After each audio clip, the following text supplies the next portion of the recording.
Aujourd'hui, je vais vous expliquer comment faire la base en Fingerscape.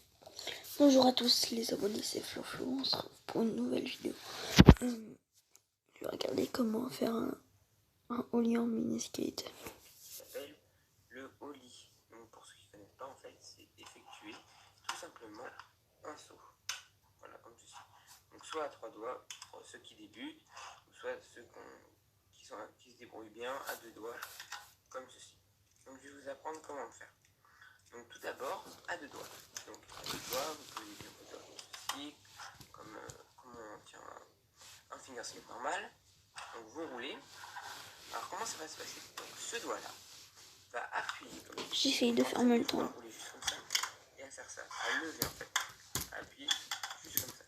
Voilà, donc vous entraînez. Dès que vous avez réussi à vous entraîner comme ceci pendant 5 minutes, ensuite, une fois que ça décolle, voilà, que ça décolle du sol, et bien au lieu que ça parte derrière, ce doigt en fait va s'agripper au gris, va monter comme ceci, hop, pour qu'ensuite la board redevienne droit et ensuite replaquer au sol. Voilà, c'est aussi simple que ça, mais par contre c'est une figure qui demande beaucoup d'entraînement, mais après vous servira pour faire beaucoup de choses.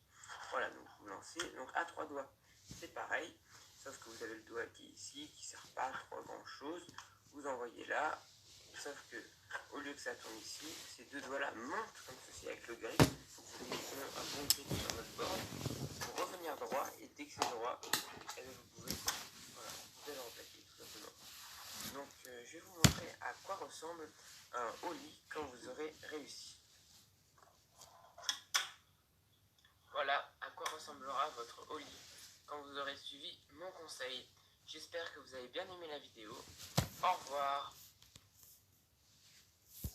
Total se transforme et devient Ça c'est comment.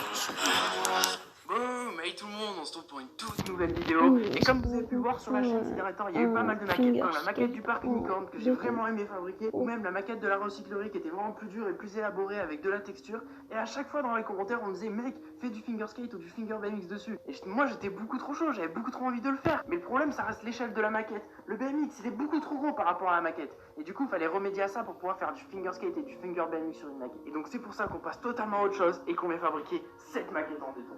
Donc là, ça va être du lourd. Niveau échelle, c'est parfait pour le fingerskate ou le finger BMX.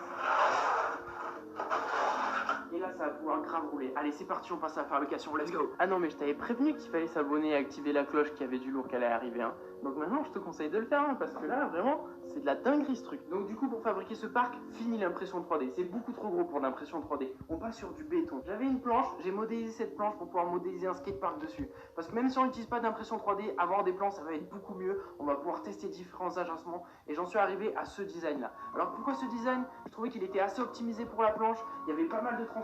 Et surtout, je voulais absolument qu'il y ait une partie street et une partie funbox. C'est mort. Il n'y aura jamais un skatepark avec moi sans funbox. Une fois que j'ai fini de designer mon skatepark, j'avais plus qu'à éditer des plans pour pouvoir le reproduire à l'identique. Avec ces plans, on va pouvoir préconstruire les modules et ensuite les assembler sur la planche. Alors au début, je voulais faire ça comme un vrai skatepark en béton, c'est-à-dire le préformer en terre, mettre un treillis et ensuite couler ma dalle en béton par-dessus. Le problème, c'est que ça allait être beaucoup trop lourd sur la planche et impossible à déplacer. Alors j'ai choisi de prendre une autre option. J'ai pris des plaques de polystyrène extrudé que je suis venu découper à la forme des modules, que j'ai ensuite découpé sur ma planche.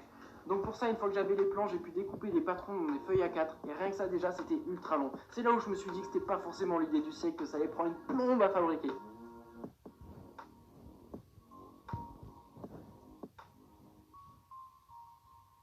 Une fois que j'ai découpé tous ces patrons en papier, j'ai pu les poser sur une plaque de polystyrène extrudé, les dessiner et ensuite les découper. Pour les découper, j'ai utilisé plusieurs techniques. D'abord, tous les flancs qui étaient droits, je les ai découpés au cutter parce qu'avec une règle, c'est facile. Mais pour les courbes, c'était plus compliqué de faire ça au cutter.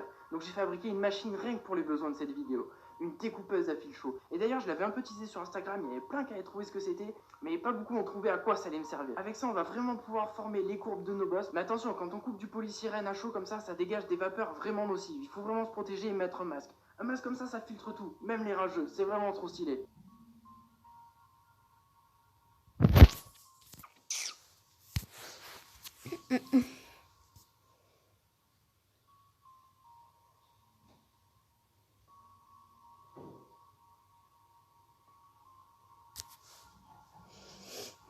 Maintenant, toutes les formes des modules sont découpées, il faut les les assembler. Pour ça, j'ai utilisé de la colle chaude. Mais faire attention avec la colle chaude, parce que si elle est trop chaude, ça fait fondre le polystyrène. Et oui, on l'a découpé au fil chaud. Une fois tous les polystyrènes assemblés et qu'on a la forme de nos bosses, on va venir avec une petite râpe les lisser pour que ce soit vraiment fluide et homogène pour notre skatepark, que ce soit nickel, qu'on n'ait pas trop à rattraper avec le béton.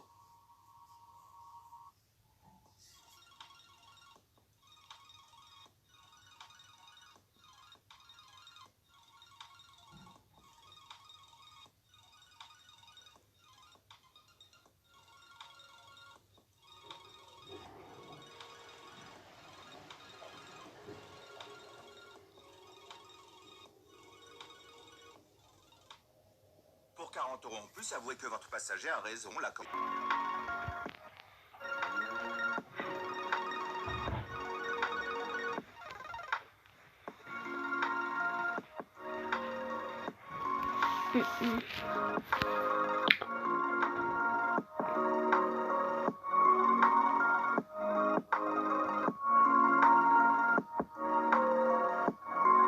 On peut ensuite se fier au plan pour le poser sur la planche. On vient les coller aussi avec de la colle chaude en faisant attention qu'elle soit pas trop chaude encore une fois, histoire d'être sûr du bon agencement et que ça bouge pas quand on va mettre le béton.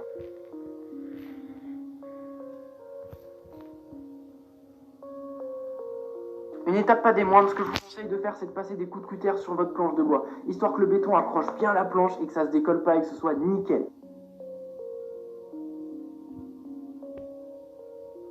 Et donc maintenant, une étape qui est aussi longue, mais beaucoup moins longue que la découpe des modules, mais surtout beaucoup plus satisfaisante. On va venir déposer notre béton sur la maquette. Alors là, pour votre béton, ce que je vous conseille de faire, c'est de le tamiser, histoire d'enlever les morceaux les plus gros et d'avoir un résultat le plus lisse possible. Donc là, c'est pas compliqué, ça a vraiment pris du temps. On est venu étaler le béton par couche, un peu partout, et vraiment essayer de bien lisser en faisant des belles courbes. C'est super important.